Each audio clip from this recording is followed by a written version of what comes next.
all far and wide, coming from Shani Naidu, business strategist for Dali Muler.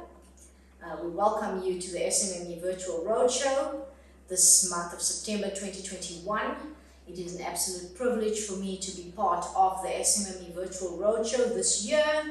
The second time round for me. I was previously involved as a panelist on the SMME Skills Development Summit last year, September, with Global Africa Network. Absolutely enjoyed it. I'm absolutely glad to be here to share this with you. So we bring to the SMME Virtual Roadshow a handful of knowledge, skills, and expertise coming to the country at a time where catastrophic events are taking place. People are suffering, businesses are closing, the economy is at a point, lowest point ever in the history of the South African economy. Banks are battling, interest rates are stuck, cash flow is just not moving, just not flowing.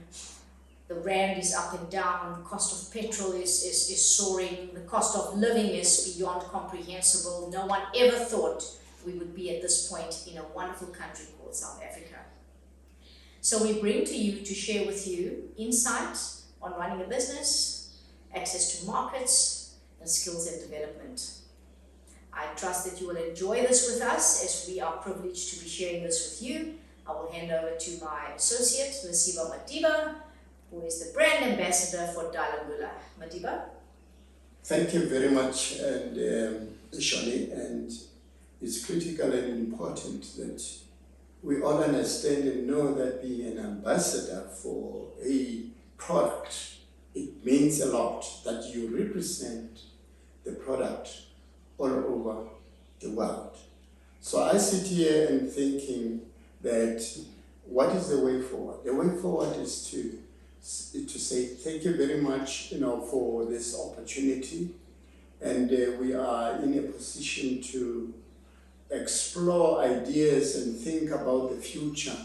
And we are also thankful of the fact that it's September month. In September month is the time of the rain. So we are expecting the blessings from above, that we can start this roadshow knowing very well that we are showered with the droplets of the rain and that are going to bring more money. So we are here with being an ambassador of Dali Muler, is that we have a product that is going to change people's lives. That's what we stand for. And we shall always, at all times, stand for that. Together, we can do it. Thank you.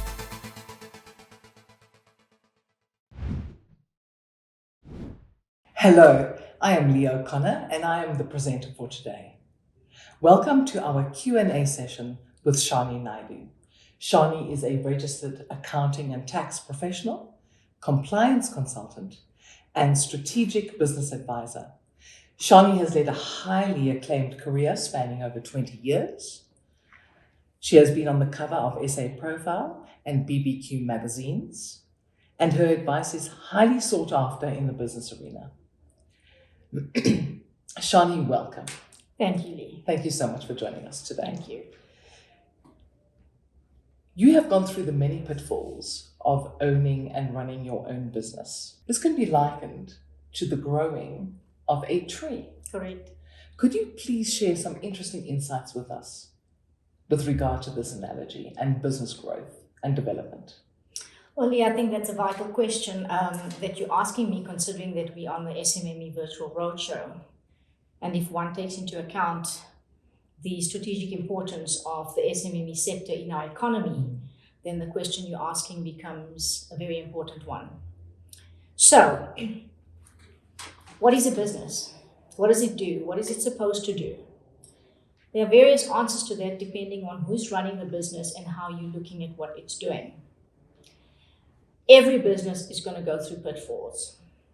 There are some that are going to be worse than others, but there's not a single business to date that has not had its ups and downs, had its pitfalls, closed doors, reopened, re-strategized, retrenched staff, rehired staff. There's not a single business in the country that has not experienced that. So running a business is not for the faint-hearted. I say that with conviction because it costs money, it takes a lot of skill and dedication, it takes a lot of commitment and sacrifice. And for lots of business owners who are new to this game, some of them invest their own capital, retirement funds, family monies to start businesses. So it becomes vitally important to understand the nature of being a business owner and the nature of running a business. I think that's a very vital point that you brought up now about finances. Could you share a few insights with us as well around managing cash flow and revenue, especially in this pandemic? Well, considering that we're in the pandemic still, it has hit the South African economy in a way that politicians, financiers, Treasury has never thought would ever happen to the South African economy. So with that in mind, we relate that to the impact it is having on businesses who are smaller than Treasury, who are smaller than government, who are smaller than the National Reserve banks. And one can only imagine the catastrophic impact it is having on cash flow and sustainability of these businesses.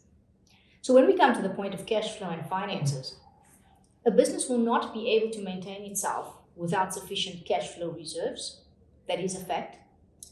Be it lended, borrowed money, be it overdraft facilities. Those are all forms of cash reserves that are there, but they don't last forever. And when something like a pandemic takes place, those resources are usually maxed out already.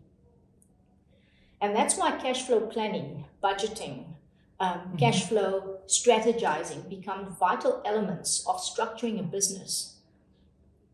It enables a business owner to be placed in a prime position where he or she is able to navigate decision making and make changes in the business, especially when times of pandemic take place or moments of critical impact take place. Failing which, everything is then in survival mode.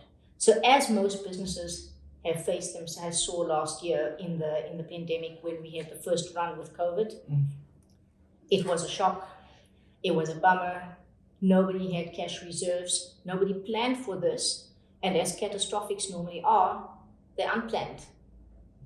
So a big learning curve for the South African economy, for government, for businesses, is that you have got to have a financial plan. Bearing in mind, a financial plan is not a guarantee, but it is a tool that will enable you to maneuver in whichever direction you need to go. And it's that tool that businesses have been lacking. That's why the impact has been so far-reaching. I would imagine, coupled with the fact that 50% of businesses normally fail within their first year of operation, Yes. It's actually a double whammy. A pandemic, as well as that failure rate. How do you suggest business owners navigate that first year of operation? Well, that's a bit of a tough one because it depends on the nature of the business, the industry they're falling in, and the size of their business. So different elements impact a business differently. For new business owners, they're new entrants into the market. Yes. For most of them, it's going to be a trial and error exercise for that first year. For most of them, it's going to cost them money they don't have. Because as we know from past history and with experience with clients that I deal with in various businesses that I have, new business owners don't have the capital outlay that is required to invest in their new venture. So most of them are starting out with money that have come from retirement funds or borrowed from family members or hard-earned savings while they were working in industry and decided to branch out. So that is their only form of capital outlay they have to invest in their business. And that's dangerous because most of these people have that type of capital outlay, but they don't have the strategic financial planning and budgeting required to manage that money. Then to go further on, you get new entrants into the market who are able to obtain funding from the various financiers and institutes that offer funding to SMMEs and startups and micro enterprises, etc. That's a different type of a bang, because there too, the money is made available, but it's short-lived because the lack of financial skills, understanding, and business planning. So new entrants into the market, besides not having the know-how of cash flow management, budgeting, and strategic financial management, also lack important skills, financial skills, understanding the nature of business, and business acumen. That put together creates a catastrophe waiting to happen. So it sounds like to me that the business owner themselves need to have certain skills and competencies in addition to financial acumen. Could you please speak around those? Well, to an extent, yes. To another extent, no. Okay. To the extent that I say yes is for any person wanting to enter the field of business, you would be asking to die young if you did not have some sort of business skills that you have acquired through learning and development, whether it be through university or having done courses or having been mentored in some way, because those skills are vital. And yes, we have Google search available for everything, but Google search is not going to break down your problem that you're having and give you the nitty-gritties about how to think and what to do, when, where, how, why. It's going to give you a standard response. And this is where intellectual property comes into play. Business owners need to understand that it's okay not to have all the answers. It's okay not to have all the skills. There are people out there, service providers, accountants, business advisors, and these are the people who have the knowledge and the skill base that can provide the assistance from a financial perspective to a business integration perspective, to cash flow management, to business management, to all of those things, and enable them to navigate this field of business, which is far and wide. The problem is most of these business owners don't see this as a vital necessity. And as it is all great to feel empowered that I own a business, I have a company, it's a great feeling. And it is sometimes the feeling that is the driver of making incorrect decisions that will ultimately contribute to the failure of their business. I understand. How will Dali Muler and you, in terms of also the companies that you own and the services that you provide, assist SMMEs into the future? Well, look, firstly, let's talk about Dali Muler.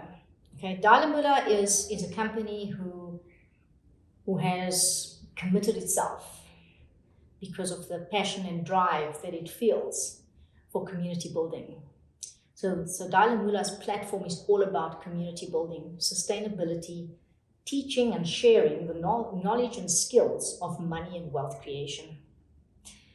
Now, that is an element that if only schools could teach, we would end up with a different level of generation that would make understanding money, finances, business, and wealth creation so much better and easier than what we currently sit with. But be that as it may, Dali Muler's objective is to empower, enrich, and change as many lives as possible, one community at a time.